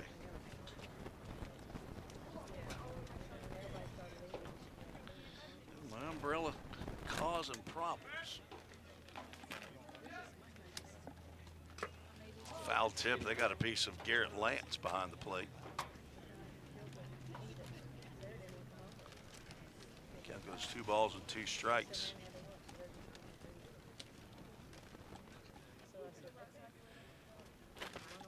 Never playing in his 18th game of the year. Now has 14 hits and 3 doubles. He's got 2 home runs at Vol State. Both of them have been against his former team, Cumberland Junior Varsity squad. One last year, one this year, and grounds one to third. Kate Spalding gloves. Nice throw across the diamond. He has been steady Eddie for Jackson State. He has gotten the last 3 assists in the game. Last 3 batters have grounded out the third. Drew Plummer stepping to the plate. He's grounded out twice. Also walked and scored, so he's got a run scored and an RBI. Playing in his last road series, fouls one at the plate. Do have the bracket with me. Let's see if I can pull that out. The 8-9 game will be played the first game of the tournament on Friday at noon at Jackson State. The 7-10 game, which is the game that Vol State's trying to get into, as that ground or breaking pitch is popped to right field. Gasser comes in and makes the catch for out number 2.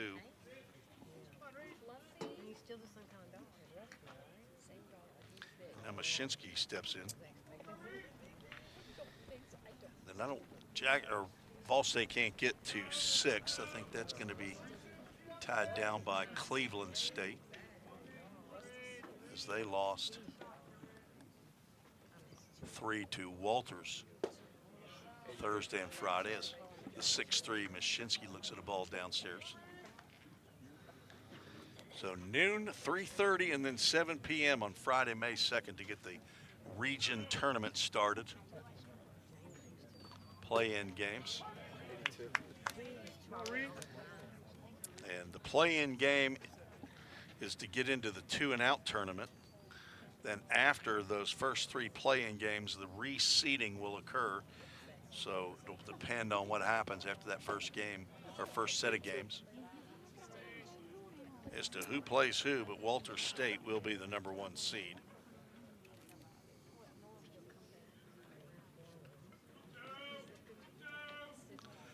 One-two count to Mashinsky, 2 outs, nobody on, top of the 7th. Fenton delivers, low and outside. Pellissippi State, the surprise of the conference, 18-9.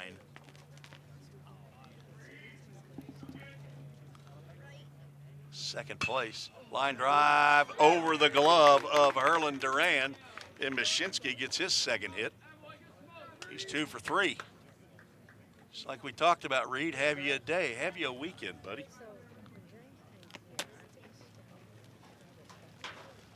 A 2-out knock gives Easton Denning an opportunity. Easton Denning can lose one of the pine trees if he gets the right pitch. Put a good swing on a good pitch. Typically get a good result. Setting up outside is Lance. That's exactly where Fenton threw it, in the right-handed batter's box for ball 1. Denning's 1 for 2. Drove in a run with a sacrifice fly. Ball State with 2 in the 3rd, 1 in the 5th. Lead here 3-0. And he gets straight back. Almost into your living room or wherever you might be watching this.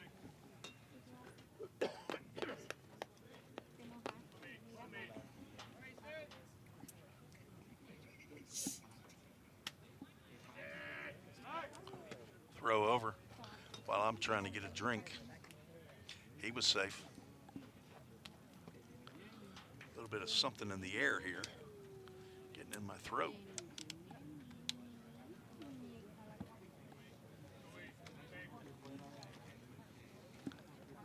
Pitch is fouled back. Fenton ahead now, 1 ball, 2 strikes. Trying to get his team back in the dugout, only down by 3.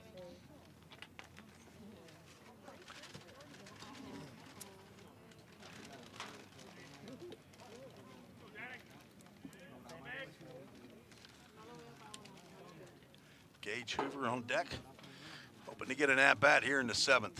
Runner goes, pitch is grounded up the middle, right where Quinn was heading on the steal attempt. He throws Denning out at first base to end the inning. No runs, 1 hit, no errors, 1 runner left on base. We're headed to the bottom of the 7th. And the Pioneers with a 3-run lead heading in to the last inning. We'll be right back on the Vol State Sports Network.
Evan Hansen back out for the bottom of the 7th inning. 5, 6, and 7 due up for the Jackson State Green Jays. There's a called strike. Lance 0 for 1 with a walk and a ground out. That's a base hit into left field and a good start for Jackson State. There's some activity in the Pioneer bullpen. 4th hit of the game brings up Galvin Sims. He's grounded into a double play and struck out. Let's see if we're going to have a pinch runner. We will at first base. Marion Durham from Ripley, Tennessee. 6'2" sophomore will pinch run for Garrett Lance.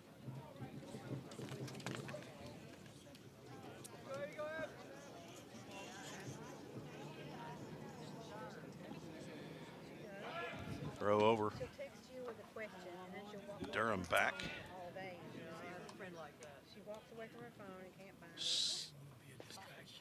13 stolen bases.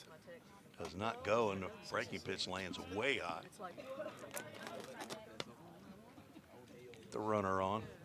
I'll get there.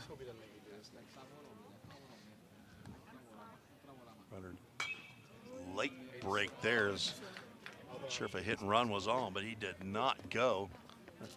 Now doing a little dirt work at first base. Not sure if he slipped or not, but Durham 13 for 14 is another throw over to first.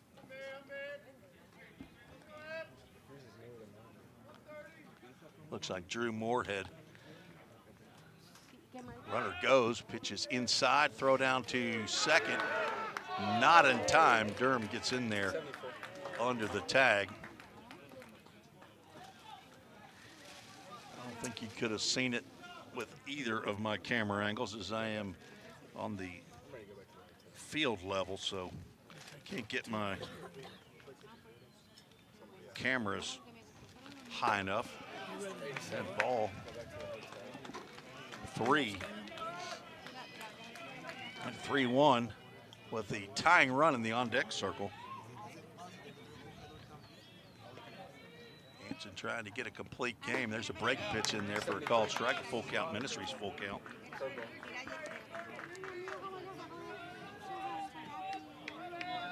Hanson does not have a complete game. Popped up down the right field line. It'll go foul. J.C. Menendez trying to make the play down there. Looks like Moorhead is probably ready. And another full count. Ministries full count pitch from Hanson.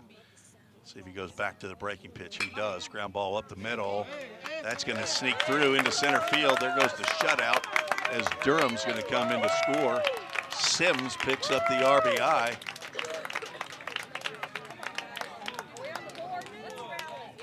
Still nobody out.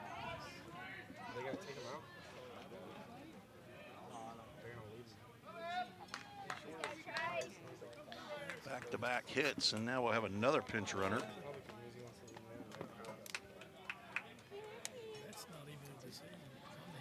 Ethan Ennis, 6'1" freshman from Cookeville, Tennessee, will pinch run for Galvin Sims.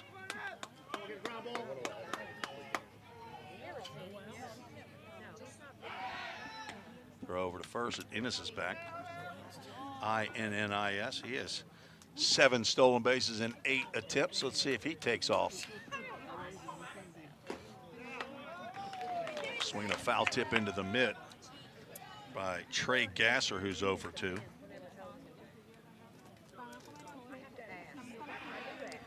Throw over to first.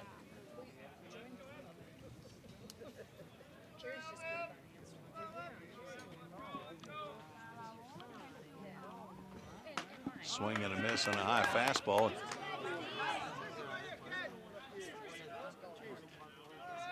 Oh-2 count.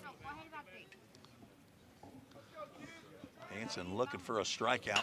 Not going to get it. He's going to line drive over the head of Drew Plummer out in the center field to third. The throw is in time to get Ethan Ennis at third base. Aggressive running as Vol State picks up their first out of the inning. Great throw by Devin Thrain in center field. And that is back-to-back-to-back hits for Jackson State. And Jim McGuire is out of the dugout. That will end the afternoon for Eben Hanson. But a big out at third base on the throw by D-Train to get Ennis. And now Gasser is at first base with 1 out. And Drew Moorhead will be our Summit Concrete call to the bullpen. Take a break, tell you about Drew when we return to the Vol State Sports Network.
Drew Moorhead, the new pitcher on for Vol State, the freshman from Clarksville, Tennessee, Rossview High School.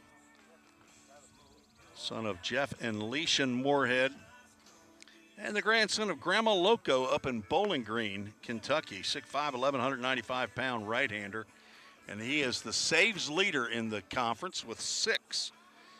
And he is on in a save situation here with 1 on, 1 out. Ball State clinging to a 3-1 lead. Trying to get the win here in game one of the 3-game series. Today's doubleheader day, so 2 7-inning contests. Moorhead will face left-handed hitting Chris Godwin. Moorhead, 17th appearance of the year, 16th in relief. 30 1/3 innings, giving up 31 hits, 27 runs, 23 are earned. Walked 23, struck out 31 as he is on in relief of Eben Hansen. First pitch, the fastball outside.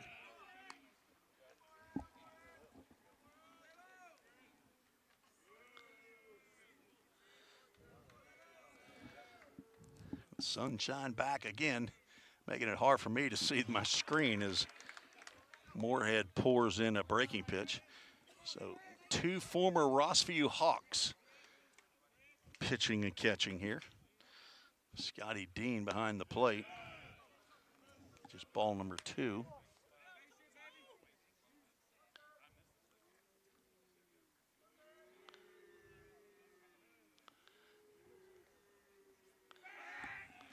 Throw over to first. Trey Gasser, who's at first base, is back. Moorhead's been stuck on 6 saves for quite a while. Tipped into the mitt, throw down to first. Back in time is Gasser.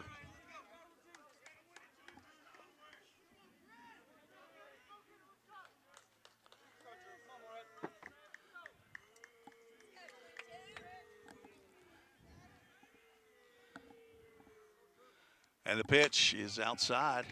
Full Count Ministries, full count.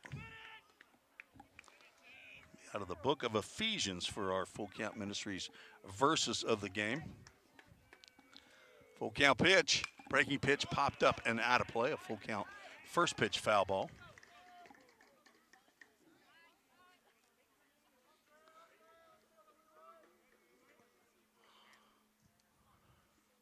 Moorhead last pitched against Walter State in the final game, went 3 2/3 innings, 1 hit, 1 run, throw over to first. Gasser back in time.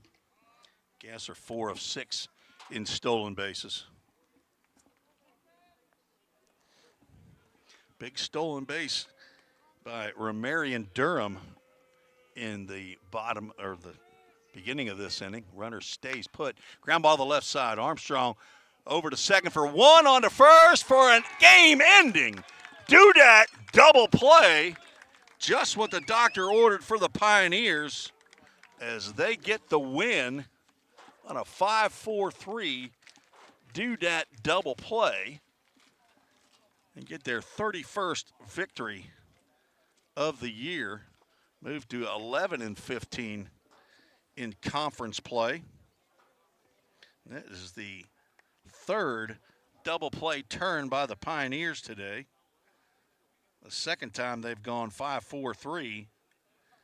And Drew Moorhead comes in and gets it done, picks up his 7th save. Goes 2/3 of an inning, no hits. Pitches to 1 batter and gets 2 outs, no runs. And Eben Hansen picks up his 5th win of the year. He goes 6 1/3 innings, 6 hits, 1 run. It was earned, 3 walks, 6 strikeouts, faced 25 batters, picks up his 5th win of the year. Moorhead his 7th save, and the loss charged to Gavin Alston. He falls to 3-9 on the season. All State 3 runs on 6 hits,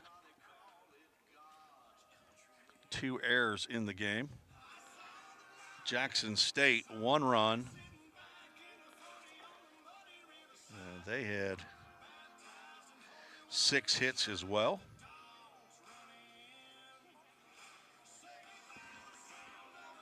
They had no errors. Game 2 will start in about 30 minutes. Let's get to our Toyota of Gallatin player of the game. Right off the top of my head, Eben Hansen's going to have to be the Toyota of Gallatin player of the game. Almost got a complete game shutout. It must have got tired there in the 7th inning as gave up 3 straight hits. But 6 1/3 innings, 6 hits, 1 run, 3 walks, 6 strikeouts.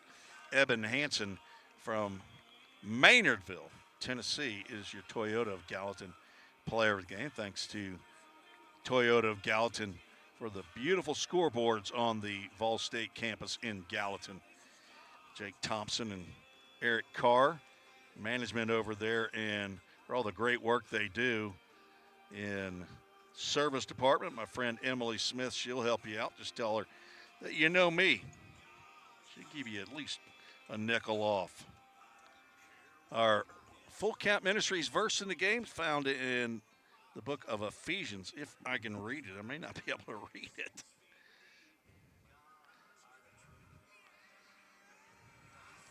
I have to get underneath the umbrella here.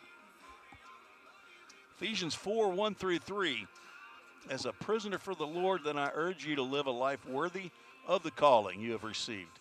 Be completely humble and gentle. Be patient, bearing with one another in love.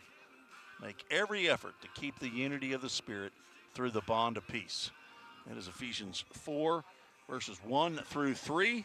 We'll finish that thought in game 2. We'll go 4-6. I want to thank Full Count Ministries for the equipment we'll be using on the road here at Jackson State.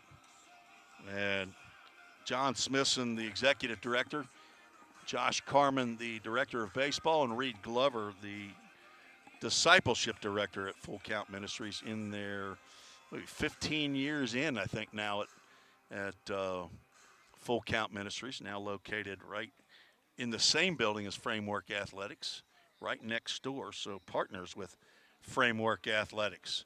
This one's final. Vol State gets the win 3-1, and we'll try to get the sweep of the doubleheader as Gavin King will take the mound. For our super fan, Dr. Wendy Tossenson, the president of Vol State, athletic director Bobby Hudson, and head coach Jim McGuire, this is Tim Reese, saying, God bless you. We appreciate you joining us. So I'll finally get this final up here. 3-1, Vol State gets the win, but we'll be back for game 2 shortly right here on the Vol State Sports Network.